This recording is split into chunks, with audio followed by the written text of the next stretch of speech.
Jai Hind and welcome to Dev Talks. This is Adi Achint. This discussion about China and the Chinese economy. I have with me, as you can see, Lieutenant General Ravi Shankar, who recently wrote a very interesting article questioning whether the Chinese economy is actually an economy or a bunch of Ponzi schemes that have been put together.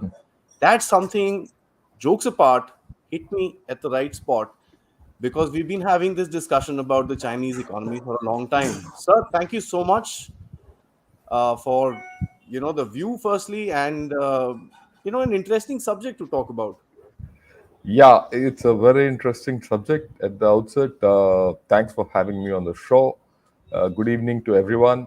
Yeah, I'm congratulations, Adi, that Defense Def Talks has been listed as one of the top 10 geopolitical and analytic channels on feedspot.com. And if this is an international rating, it's great. You're doing great, and I think more people should see you because personally I feel that a lot of top Indian strategists are speaking on your channel, and people of good eminence are speaking. And at times I feel many of our guys are missing out, running after more glitzy channels. But well, be that as it may, I'm sure think people will eventually class will eventually win. uh, well, talking of China, yeah, this article which I wrote, it's come in the Sunday Guardian today, and I've put it out on Gunner Shot also. This is about China's two Ponzi schemes. Two Ponzi schemes. The first Ponzi scheme is the real estate, and the second Ponzi scheme is BRI, right? Which, as it is evolving, it's become a Ponzi scheme. Both are becoming a Ponzi scheme, and both are dragging the Chinese economy down. We all know that the Chinese economy just registered a growth of 0.4%. Everyone thought it will be much more, 3 4%. It just registered a growth of 0.4% for the last quarter. Many people are saying that it's not a growth, actually it's a contraction, which has been, Chinese 1% to their own. They've shown it that way. And things I don't think have improved too much on in the thing. Yeah, immediately after that came a lot of news came out that, oh, the Chinese economy is recovering and this and that and all that, which is fine. Chinese economy must be recovering. We don't know about that fully, right? But I saw an interesting article today morning, and what does it say? It says that there's a shock in China of the factory output, which has decreased. The thing says it's a shock. So there is a problem in the Chinese economy, uh, and they're going to continue with the zero COVID policy. That's what the new China CDC chief says. So zero COVID policy, and whatever it is, it's going to have its effect. And I think Chinese economy is not going to, come back in a hurry. So it's an interesting discussion we can have, and you can lead me on.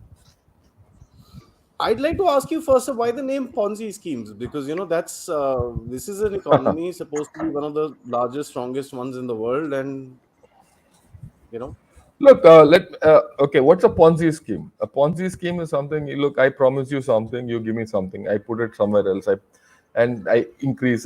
Get two more chaps, right? Those two chaps plus you, repay. In the process, I get 10 more chaps. It keeps. It's a like that golden ring which keeps going on. It keeps going on, keeps going on, keeps going on.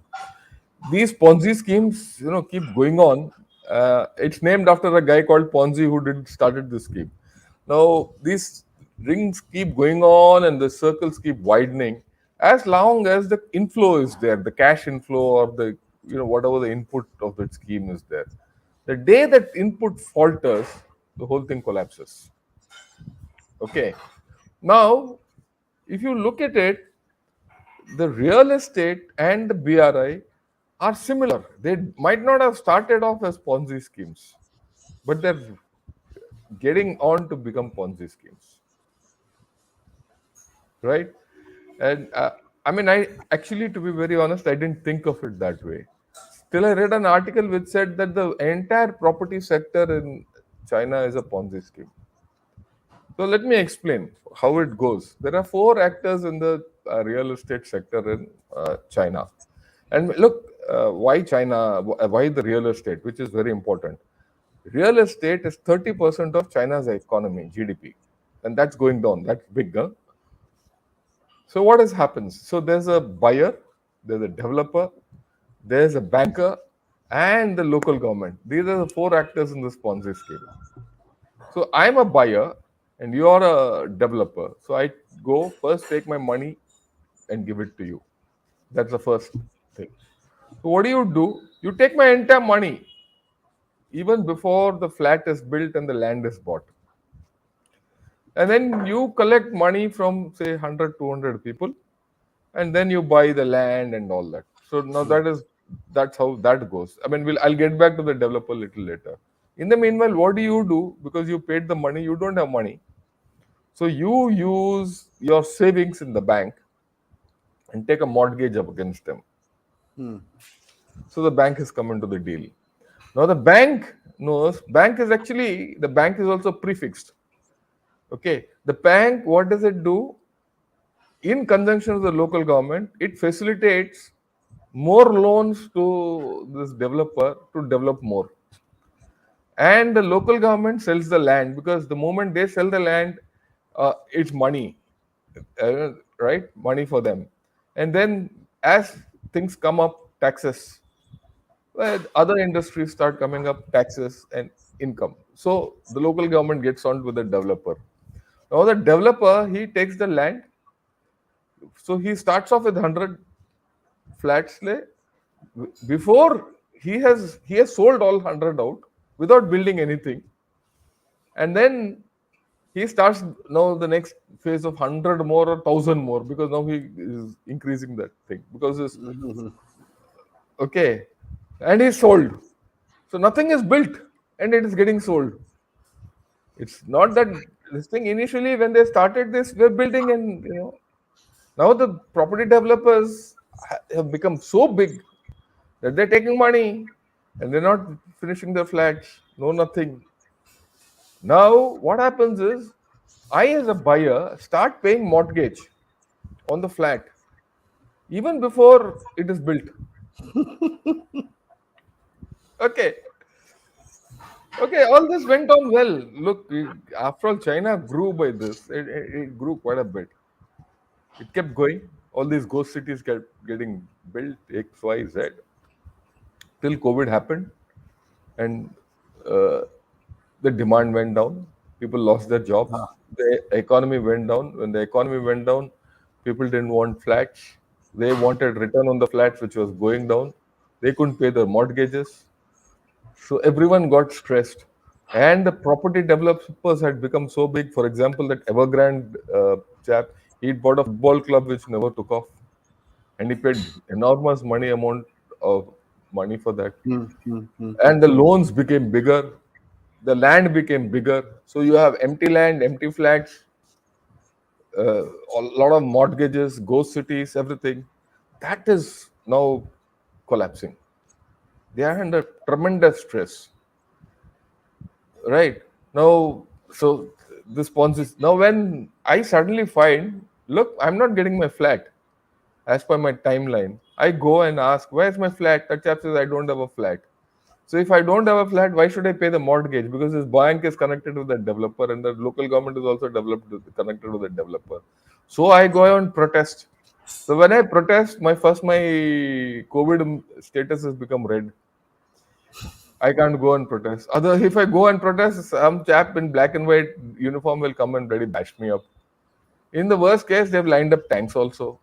Now what they've done is, acha, I have, after all, mortgages against my, some deposit which I've given. So that mortgage and deposit have been clubbed by these Chinese banks, and they've said, ये तो तुम्हारा mortgage security है. Some bloody property है, वो बन गया, वो it's become an instrument, financial instrument. So I have to wait. So I've given my money, my savings are gone, my flat is not there. What will I do? I will only this thing. So And this has affected so far only 4 banks.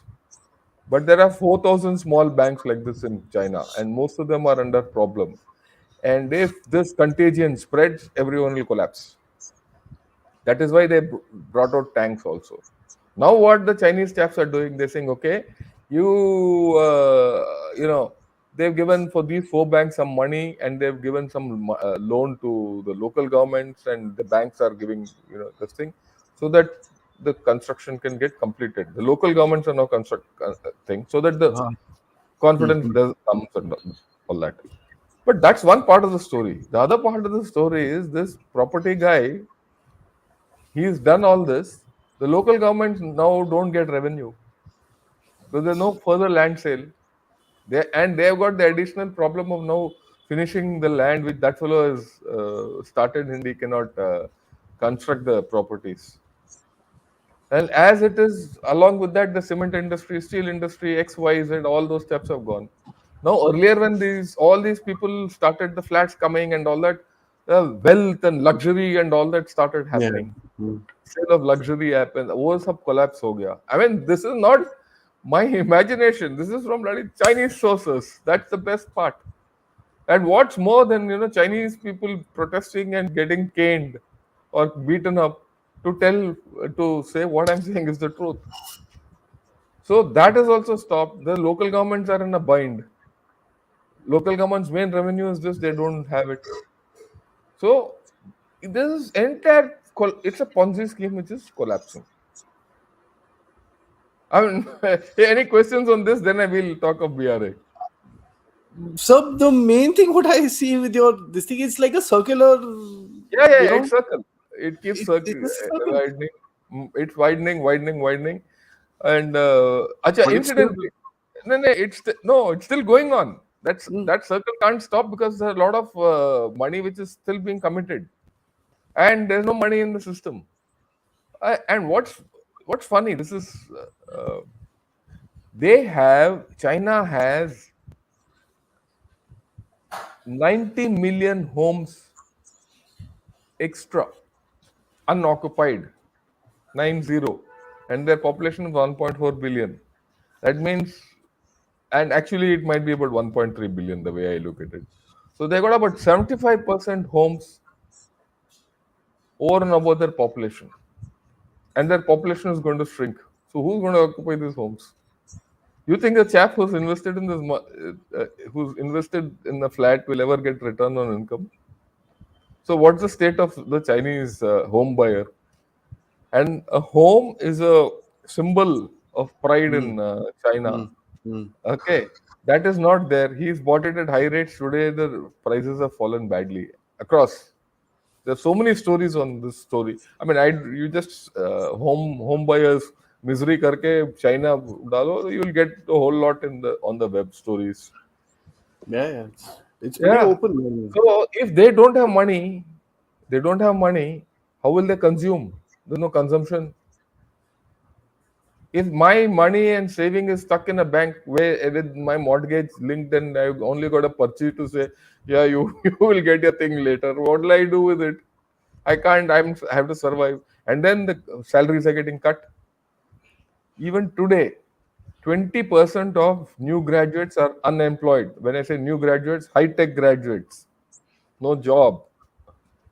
In Shenzhen, the going rate for a job is 50% down of experienced people. You get a job at 50%, the normal thing which was there when the boom was on. So we don't understand that the Chinese economy is actually down. And I've just read out today's news in South China Morning Post that the COVID will continue. Mm. Okay. That. Now, why will COVID continue? I mean, this is something, again, I have to tell a story, and then I'll follow it up with why will COVID continue.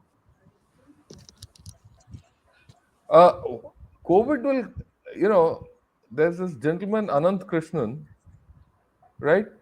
Uh, I'm live.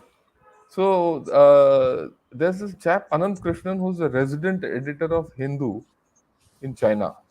Mm. He's from Chennai. So he recently was trying to go back. His family is in Beijing. He landed at Hong Kong. It took him 1 month to reach Beijing. We went to through quarantine somewhere. He got tested at 20, 30 times. He went across to the mainland. From the mainland, he went to somewhere else because there were no flights to Beijing, and Beijing was under lockdown. So when Beijing's lockdown lifted, he was under lockdown where he was staying. And then he had to go to a third place because from there he could get a flight in 1 month. Just imagine a man going from Hong Kong to Beijing 1 month. So if this is the case, what will happen? Why will COVID not affect people? Why will it not affect their economy? It will affect their business. It will affect everything. So it's natural that right now. Why will they not lift this? That's another thing. And again, all this, mind you, Adi, if you remember 3, 4, 5, 6 months back, we had predicted all this. It is going as per what I had predicted. I can quote my articles where I said all this will happen. It's happening. Now, there is a vaccine hesitancy in China. Why is the vaccine hesitancy in China? Because our vaccines are useless. The age population is very high today in China. It's over 20% already. So those people don't want to take. If they don't take vaccines and corona catches them, they'll die. And if people start dying, this government will fall. Okay. So there are major problems. They can't do without zero COVID.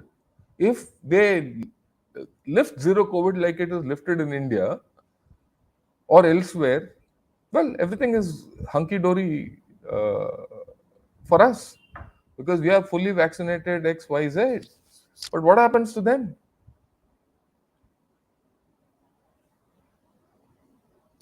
So they are actually in the horns of a dilemma. So this is the net story. I mean, I've spent a lot of time explaining this in simple words.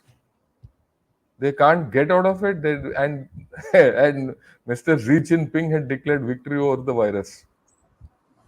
I Follow think we the all story. remember those pool parties, sir. That's the Pool biggest thing. I parties mean, and all that nonsense.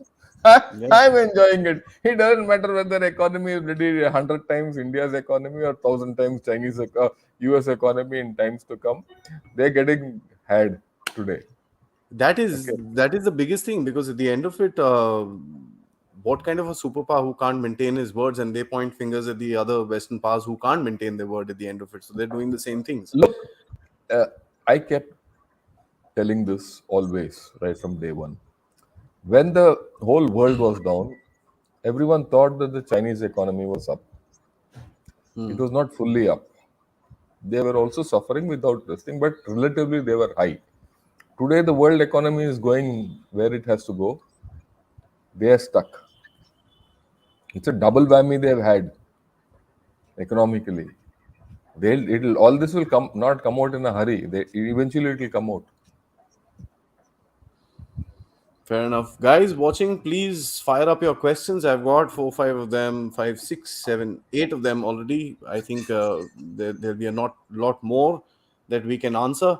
But there's an interesting comment that came. I'd like to just put it on the scene. It says the subject seems a joke, but it's a reality. Yeah, I agree with you. It's That's complete reality. that's a very valid observation, if I may say.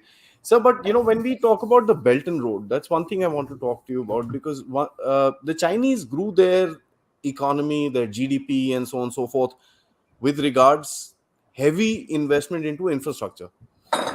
When they kind of developed inside, did they create this Belt and Road sort of a thing to go outside and do the same thing and keep that momentum up? Yeah, it actually the Belt and Road served two, three things. One is their excess capacity had to be deployed outside. They had excess capacity in terms of industry, cement, textiles, iron and steel and everything, finished products, all that. One, that had to go out. The second thing was they had cash. They were cash rich. Okay. See, China is not a consuming economy, so the cash never got spent. So that had to be deployed outside. Okay. And the third thing is geopolitical influence. So all these three things made BRI go out. And when it took off, say around 2012, 13, just took off like fire. 60 Crazy. countries came on board. Everyone thought that the Chinese loans were attractive. No questions asked given. But there were a lot of countries which were politically at high risk. And China didn't ask questions. They said, okay, we'll deal with anyone. Okay. Things were hunky dory.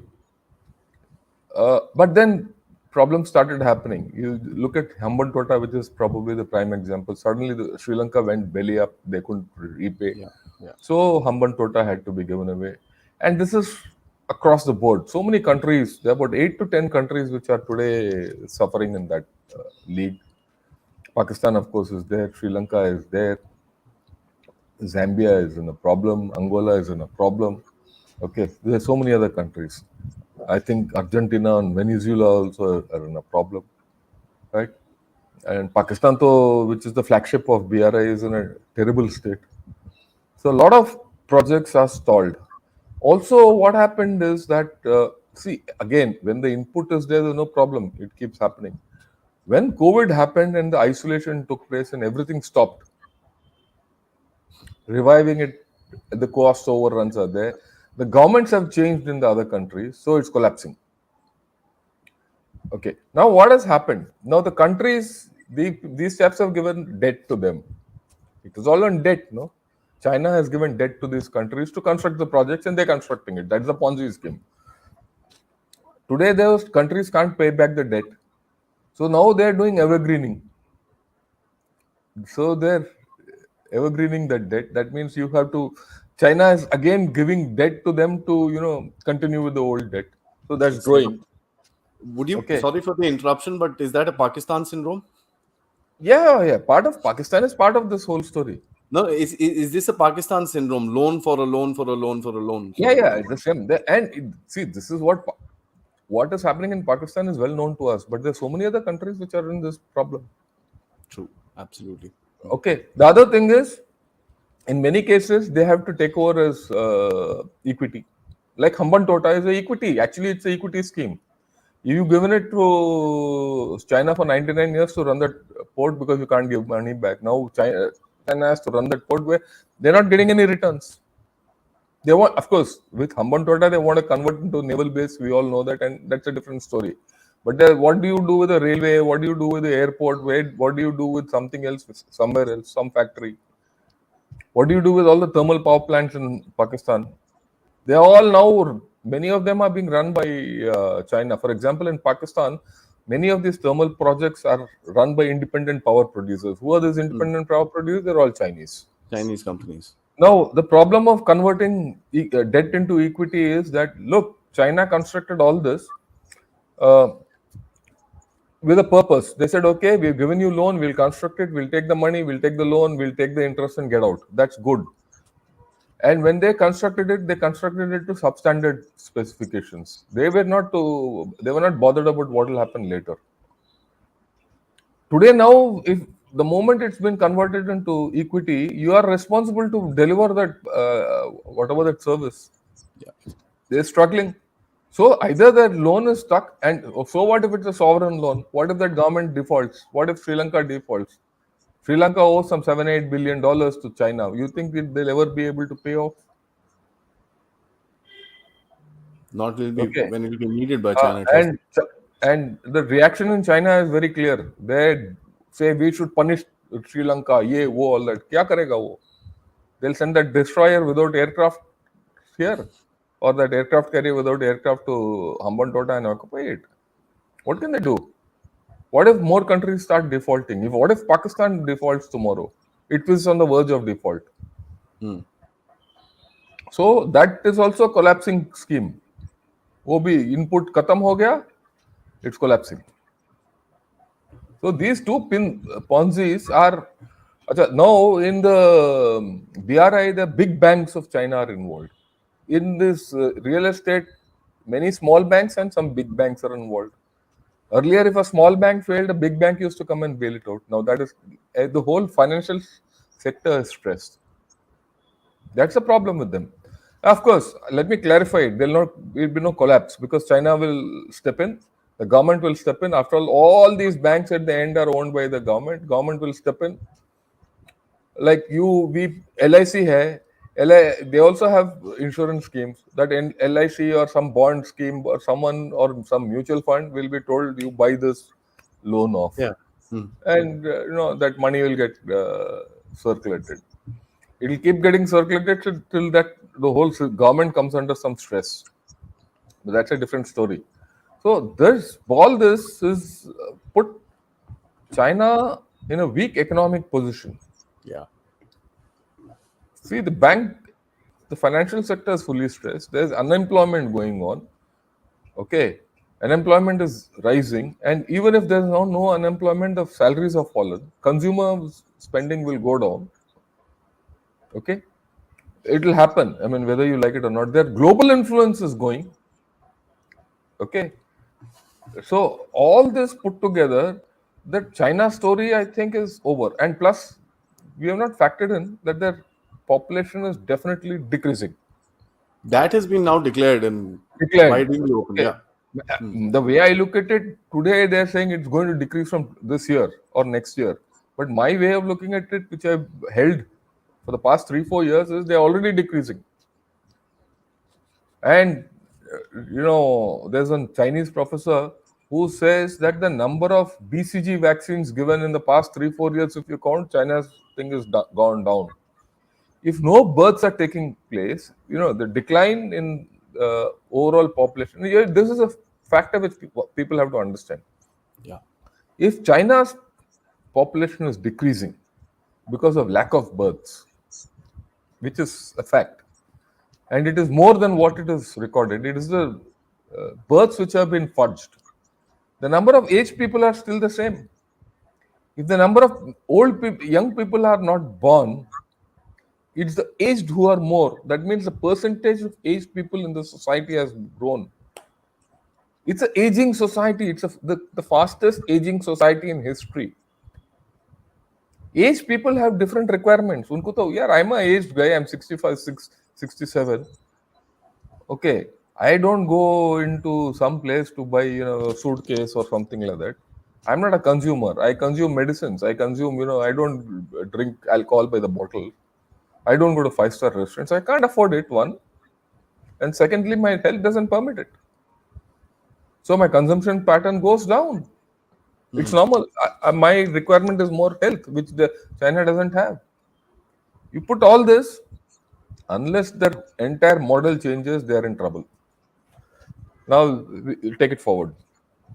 That's a dicey preposition. So let's just check before I read out this question. Request all of you to kind of shoot out your questions, and of course, don't forget to subscribe to this thing if you've not already subscribed. Drop a like down below, as well as the factor that please comment and ask your questions or give us ideas for the next live on next Sunday. Some of you are asking that if I have a Telegram channel. Yes, I do. It is called Dev Talks by Adi. You can search and join the community. Mainly, also, if you want to support Dev Talks, donate to us, because it's obviously very important for me to kind of keep this thing going. Do click the thanks button. Let's go to the question, sir. He says, you mentioned in the article there will be a financial crisis in China. You said no. You could explain it more. Yeah. The way the crisis is blowing up looks very similar to 2008. Yeah, I just explained. Let me re-explain this point. There is a financial crisis in China as of now. There is. But will it go belly up? It will not go belly up. Why? Like I said, all the banks in China are owned by the government. For example, they don't have a bank like HDFC or ICICI there. All the banks are nationalized banks. Now, when a nationalized bank goes down, I'll give an Indian equivalent. It goes down. It is in India. It is taken over by another bank. Like recently, a few smaller banks were, merged banks. together. Were merged, like Andhra Bank and became Union Bank. It was merged, as so that the overall strength of the 3-4 banks goes up. They have that option. They can merge 20 small banks and make it into a big bank. Because all 4,000 small banks won't be under full stress. There will be some banks which are doing well, some areas which are doing okay, right? So they'll merge this. That's one. Second, if you remember, we also did this in India. It's a common practice. Where IDFC, I think IDFC or some bank was under stress. So LIC bought that. Now LIC will not ever go down because everyone is subscribing. Every time there's a guy who comes into the work stream, he starts subscribing for his life insurance. So, and LIC is a government thing, so they'll buy. LIC is always cash rich. So they will. So the same thing they'll do, and there the scale is bigger, right? So then, and since everything is in the government, see the RBI here is autonomous to a large extent, right? The government just can't tell RBI do this, whereas in China it can do. If you go to USA, the Fed is absolutely on his own. Okay, whatever the Fed says, the government has to do there. Even here, to a large extent. The autonomy is not there. Everything is by the government. So a lot of inner dealing will be done. But what happens is when you do this inner dealing, there's a hollowness created in the economy, and that hollowness will reflect. Overall, the hollowness will reflect. And if you have a zero COVID going, the ships are not leaving, your containers are not leaving your ports, your exports are hitting. Everything it's got a multiplier effect. Yeah. But it will not collapse. They'll have a lot of stress. It will not collapse. It will become a normal economy. I think a lot of people would want to, stress on the fact or hear the fact from somebody saying that China is going to collapse. But I guess. No, I mean, let's be realistic. Such a big economy can't collapse overnight. Yeah, more than anything else, we must remember, and correct me if I'm wrong, so they've got about $3 trillion of cash reserves. Even now. They have that also. So that won't happen. But the economy growing the way they're today telling is a doubt. Can China use war with India as a distraction for internal turmoil? They've been known to do that, sir. That's a very intelligent question. That's a normal thing. They will not. I will use it in it. I'll reframe this question. The obvious thing is to have a war with India as a distraction, but that's not the reason. The reason is you coerce people militarily to accept your economy and increase trade so that your economy revives. You tell everyone, you have to deal with me, otherwise I'm going to come and sort you out. See, they're doing it in some manner. All these grey zone activities which are happening along the border, they've started flights. There's this one spy ship is coming to Hambantota. They're doing some road building, all this. They're threatening us, saying, hey, look, we're going to do something someday. That border village which came up in Bhutan, that pictures came out. Yeah, they're telling us, do right. And that Wangi or Pangi, whoever that buffoon is, he'll come to you and say, oh, we have to increase trade. Oh, forget the border. Don't worry, we'll sort it out. Increase trade. This is all part of that story. They are militarily trying to coerce you to increase trade. Period. If they can do this with India, what about small countries in that Asia, around the South China Sea, Indo-Pacific area? They'll do it and they'll have to listen. That's the problem which Philippines has. That's the problem which Vietnam has. That's the problem Malaysia has, and Indonesia has, and Japan has, and South Korea also has. And not to mention Guam and Borneo and all those.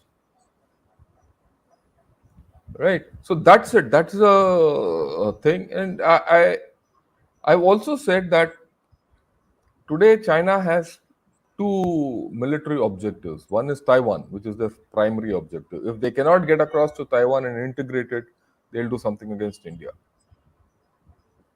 Only then they have the geopolitical importance and weight. So it's up to us to what to do about it. We need to be aware. Thank you, sir. That's a good question. And thank you, Mr. Raji, for joining as a member. Sir, Yeah. So the next question. Should India double down on the PLI scheme and encourage more companies to move from China to India? If I may, before you answer, I think this connects with what you're trying to say, that China. I guess this is probably also a reaction to a lot of these companies moving into India, some amount of trade being lost, so that there's a No, focus. but And what Sentinel has said, I think, is very valid. We have to speed up our PLI scheme. We have to increase the scope. We have to take some risks. But there are associated problems because when you start industrializing, you have to have your land. You should be able to give them. You should be able to give them power. You should be able to take care of the environmental aspect. Just moving industry from China to India is not the answer, right? So, oh, great, Rajiv Narayanan has joined, right? That's great. So you have to, a lot of we have to take care, ensure that PLI scheme is a success, and Indian interests are protected. We shouldn't go hell for leather. But the fundamental thing is there that we have to increase and expand or make our PLI scheme more attractive. more attractive. There's no question, sir. Yeah. The next question. As we know, China's real estate collapse. What can we learn, because real estate market is growing in India as well? Adani and other companies invest in cement and land. Yeah, we have the same problem. Didn't we see a lot of the Delhi-based companies going belly up, Yeah. going to courts and all that? We have the same problem. The scale is lesser, and we have to take care of it. The only thing why our thing will not go into that kind of bubble is that, and that kind of a problem is that we don't pay full money upfront to the developer. We give him by stages, right? When you go to a bank and you say I want to buy a house from a particular developer, that bank chap says, okay, he doesn't give you money, he gives the developer the money, and that money goes as per stages of development. Otherwise, the money doesn't go. Yeah.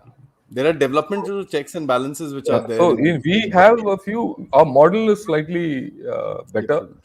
and now the government, after the 2-3 cases which have come to light, where the developers have run away and all that, big developers, people have, the courts have stepped in, and we have some hope. And at the moment, we don't have ghost cities that can Yeah, we don't have that. Yeah, we don't have that. accommodate Europe, as a matter of fact. So We don't have that. Yeah, I agree with you. We don't have that kind of a problem. But definitely, real estate in India is depressed, and we had similar. We have stress. Real estate all over the world is depressed at this point of time. there are two questions on the same subject, sir. Harsh says, any thought on Pelosi's visit? And I think Sentinel also wants to know. He says, let us know your viewpoint on the Pelosi's visit. I think this is like a hot topic today, sir. Yeah, I agree with you. And Let me just say this: Flight Radar 24 has put out this thing that they will stop the tracking of her aircraft, because over 50,000 people were tracking her between yeah, Washington yeah, to that's a fair question, yeah. right? My view is that she shouldn't go. This is not the time to go, and Not there's the not time. time to ratchet up issues unnecessarily, unless US has a game plan. If the US has a game plan how to sort it out, yes. If the US doesn't have a game plan, see, whatever it is, why China, when it has put out this thing that if you come there, there will be repercussions, it has a game plan. Whatever. We don't know the outcomes. We don't know what the thing is, but it has a game plan. Does US have a game plan? If US has a game plan, it should go ahead. Right? And yeah, Chinese will tom it. Oh, see, we stood up to thing. We prevented Pelosi from something else will happen. One has to be patient. This is not a equate thing which will happen or not happen overnight. But the funny thing is, I'd like to just put in a little thought and request you a short comment on that, sir. Both of these countries seem to have put themselves in a bind. USA I can't don't step think back so. from this. No. I totally. don't think so. Look. I'll give you an equivalent. I'll give you an equivalent. What happened in Eastern Ladakh?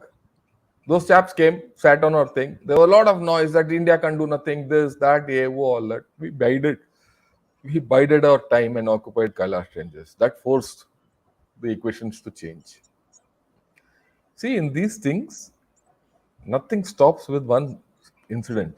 Yeah. These are a continuum of incidents. One has to weigh your pluses and minuses and then act.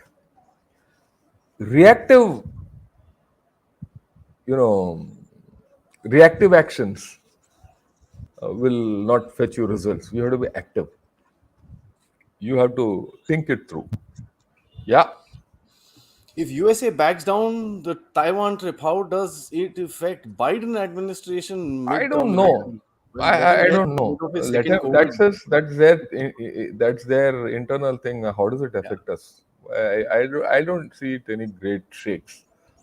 Yeah, China will for some time tom that they've stopped this and all that till the next Exactly. time US will give it back. See, we have to understand US is a past master at these games. They know how to play this game. Whether it is Biden or Trump or whoever, they know how to play this game. So wait, China is a short-term player. USA you plays. you wait. Look, you have to understand one fundamental thing in this. Where is this game being played? It is being played at China's doorstep. It is not being played on America's doorstep. Absolutely. Okay. China is defending at its doorstep. Both Russia and China, Taiwan, both Ta- doorsteps. Yeah. Taiwan, yeah, Taiwan is halfway. I mean, the distance from mainland China to Taiwan is halfway from India to Andaman Nicobar. Yeah. Yeah. Just imagine if there's an aircraft carrier of the enemy sitting halfway from here to Andaman Nicobar. What will reactions in India be? So let's, if you see this in a larger perspective, there's more to it. Forget China as an adversary for a minute and think about it very clearly. As I think you brought out a very important point, doorstep. Uh, Uh, See, yeah. less said the more, sir. Uh-huh. What is the impact of Australia severing ties with China? How are the Chinese managing coal and gas imports? See, Gas. yeah, that's a very valid question. I think China has managed this better because they have coal. They have a lot of coal in Xinjiang, which is lying locked, but their coal is a bit low grade. So they've initially, if you remember last year, they had a severe energy crisis, and they racked up coal mining and all that. Gas, they've made it up through Central Asian republics and Russia. Russia and all that. So they've got over the crisis of energy, but the overhang is still there, right? The overhang is still there. You see, the thing about energy is this: everyone wants energy. Anyone who's got energy more than what he needs will find a market where to another energy deficient guy. Okay. Energy everybody wants, yeah. Yeah. If China gets more energy from say Russia gas, okay, the guy uh, whom Russia was giving earlier doesn't have energy, so he'll seek energy from some other source. The net thing will balance itself out. There will be short-term problems, but it will overall balance itself out. I guess a lot of people are worried about the short-term problems, sir. Yeah. We also have a question which is, apart from BRI, China itself has innumerable ghost towns in Tibet awaiting Han settlers. Does China have a good bankruptcy law to protect entrepreneurs? India, unlike US, lacks this provision. Very interesting Ah. question, sir. Look, they don't have ghost towns in Tibet. They have these villages which they built across the LAC. And those villages serve a purpose. One, that serve two purposes. One is they generally demarcate what is China. And they're actually with this, they're formalizing the LAC and the LA. boundary, right? And these ghost villages are also the staging points for an offensive tomorrow. Okay, it serves this twin purpose. I'm not sure about the bankruptcy law and all that. It's out of my depth. Let me be very honest. Let's Okay, go to the I next can't one, answer sir. that question. Yeah. China invests billions of dollars in money in Indian startups from other companies situated in Singapore. and and USA. USA. Can we prevent this FDI for data security? I think this was covered with regards to a law that came out very recently. Sir, correct me if I'm wrong. Look, we have to. I mean, let's put it this way. We have a. Uh, I will put it the other way around. India needs to make laws to ensure that startups are funded and scaled up well in India. Why is this money coming from Singapore, USA, and all that? Is because our laws to grow startups beyond a particular level and scale them up is not there. That is why the money, hot money or cold money, is coming from outside. And we have. It's one thing to say startup India, stand up India, and all that, and which our prime minister says, and it's great that the startups are doing well. The iconic startups have gone up. All that is great. We have a great startup ecosphere, but we need to resolve this problem of how to scale up startups and hold startups in India. The problem with taking money from USA, Singapore, and outside is that they'll grow outside and they'll not grow inside. The money doesn't come here. The startup might become big, but the money doesn't come here. The money will go out even if it is earned here. If the money investment is from these third party countries, we need to see how to route this money in India. That's the basic fundamental problem today. I think he's also referring to the shell companies that the Chinese are Yeah, yeah, creating yeah. to. That we have to break it. We have to make our own laws to do that. I mean, there's no two ways about it. Absolutely. So I just got a message from a friend who asked me to kind of ask you this question. He says, uh, in terms of a military conflict that probably seems on the horizon, what do you think would be a limited sort of a paradigm for this conflict in the Taiwan Strait? Would this be just limited to Taiwan, or would this have other sort of laws? Well, let's look at it this way. Both China and Taiwan, USA, are nuclear powers. Plus, there are two other major powers which are there: South Korea and Japan. And then North Korea is a maverick there. And that all area also has Russia, which is the Far East Fleet of Russia is in Vladivostok, and that's also nuclear power. So in this nuclear overhang, a major action can't happen. The threshold of conflict will be very low, Very low. Okay. very low, and it will be third-party conflict always, most probably. What would that mean, sir? Sorry. You hit, say, Malaysia, Singapore, or some small little. I mean, I'm taking the names just like that. You hit another country's assets which can't retaliate back. Okay, that's the way it will go. Uh, see, let's be very clear. In that area, China has no allies. Okay, it is China versus the rest militarily. The only guy who's a maverick is North Korea. So China might act through North Korea. So everyone will try to keep the threshold low. Yeah. I have another question which has come to me on another platform, which is China using their air force in Ladakh to ensure to keep India away from a potential conflict that might be brewing in the Taiwan Strait? I don't think so. What China is doing is gray zone warfare. What China is doing in Taiwan and in India, both are gray zone warfare.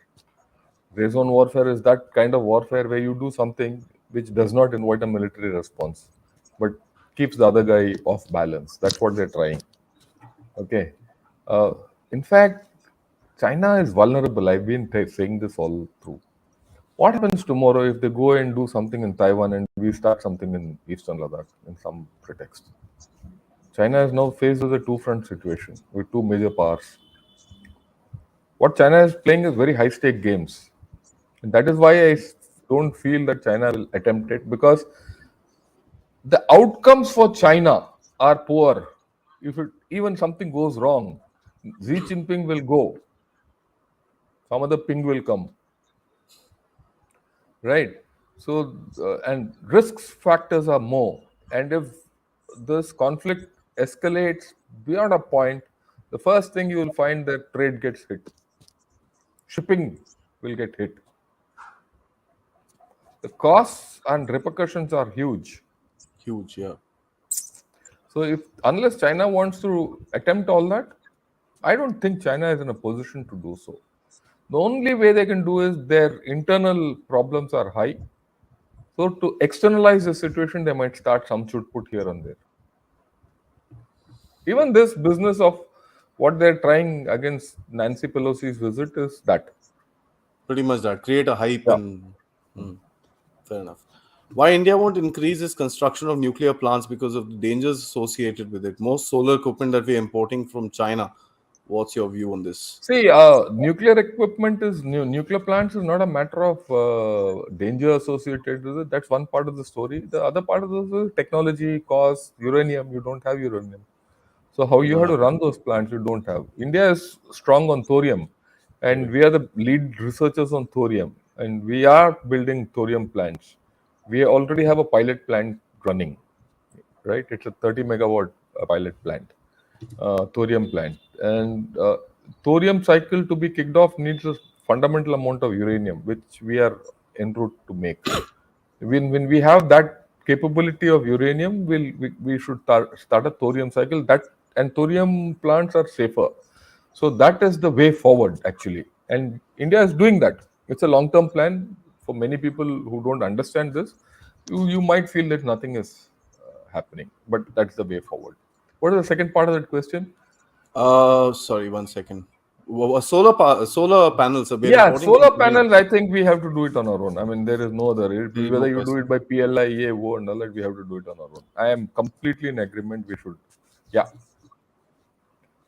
Oh, Going through thanks your, a lot, Mandar. How are you? You come on a lot of channels.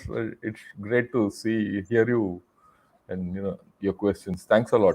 so he asked a question saying, "Ask General PRS, what is the capacity of China to maintain oil reserves in times of war?" I don't know the exact figures, but I think they have about 6 months reserve.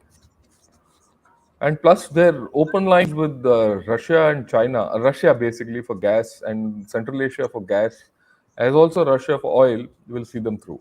They As a won't matter of fact, get yeah, they won't get stuck for energy, but they'll get stuck for trade.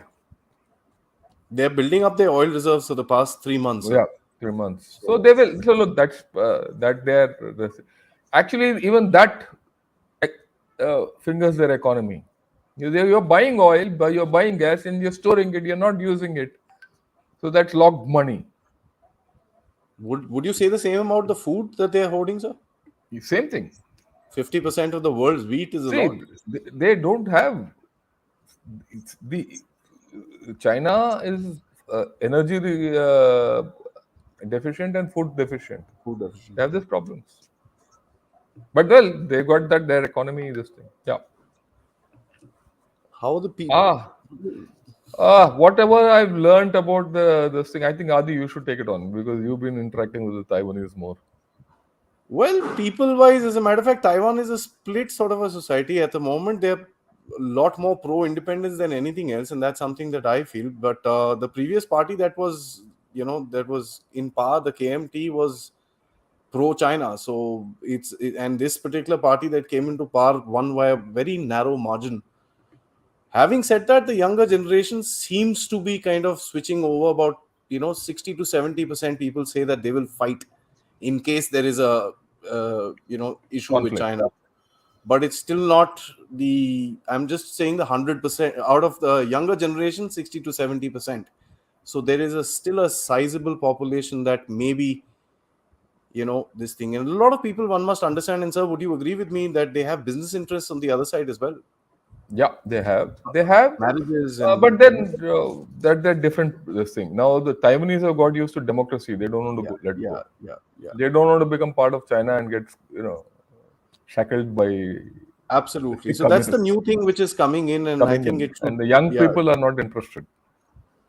that's a trend slowly growing, and Yeah. you can actually check out a video we've done about this with Professor Shen from Taiwan. It's there on my channel. Please check it out. There are 2 videos we've done, and we'll plan another one shortly as soon as I think Nancy And Pelosi we can make it goes live. over. We can make it live also, so that We can make it everybody. live Yeah, so that a lot of yeah, people can ask questions. yeah. I have another one from Harsh who says there's a lot of talk about Chinese learning Hindi and Tamil. That's interesting. What is the status of proficiency of Indian Mandarin translators, and how can Taiwan help in this regard? Yeah, Harsh, I think you asked a fair question, and there is a thrust to increase the number of people who learn Mandarin, and there are classes being conducted, everything. So I think, but it's going to take time. Our Indian system will take its own time. So I think I'm going to just take a last question, which has just come in. It Okay. says Sukhois and MiGs responded on the LAC, but why did the armed forces not publish this in the media? I think a lot of people are very upset about this, that we are very reactive to our narrative. So, what is your opinion, sir? I don't think we should ratchet up issues so fast. It's one or two Absolutely. incidents. Let things happen, then automatically things will come out. The fact is nothing has happened. They've been told that we'll this thing. They would also be trying to test. They're also testing waters. Are Indians alert or not? That's the thing. So And there's a 2 year cycle with China. They kind yeah, of yeah. revisit. Revisit everything. It's okay. We'll leave it at that. At this point of time, I don't think we should emphasize too much on that. We know that they're doing something. Yeah. Mandar. Thanks, Mandar. Thanks, So Mandar. that's, Yeah. sir, thank you so much. I think this has been a very interesting and some very interesting questions that have come out from a lot of. I have a whole lot more. I'll send them to you, but I guess we are touching an hour. Yeah. We'll, I think we should close it. Next time uh, we'll take it on. Next Sunday we'll take it on. but before I close, thank you so much to all the viewers and to to people who are participating in this, and thank you so much for watching my channel. For it to become nominated in a top 10 geopolitical channel list, it's a start. May not be very big or small or whatever it is. It's a start. It's been recognized, and I have not done anything for it. In the sense, I've not gone paid any money for it or anything like that. It is a natural, organic thing, and I must say it is heartening to have a huge list of very, very highly regarded panelists, including General Shankar, to be a part of Thanks. Dev Talks and help me through this journey. So to you especially, thank you so much. You're someone Honored. I've done a lot of videos with. I owe you a lot of gratitude for the support that you've given me. Let's plan our subject for the next discussion, sir, for next Sunday. And till then, Jai Hind. Jai Hind. Thanks, Rajiv. Thank you. Thanks, Adi.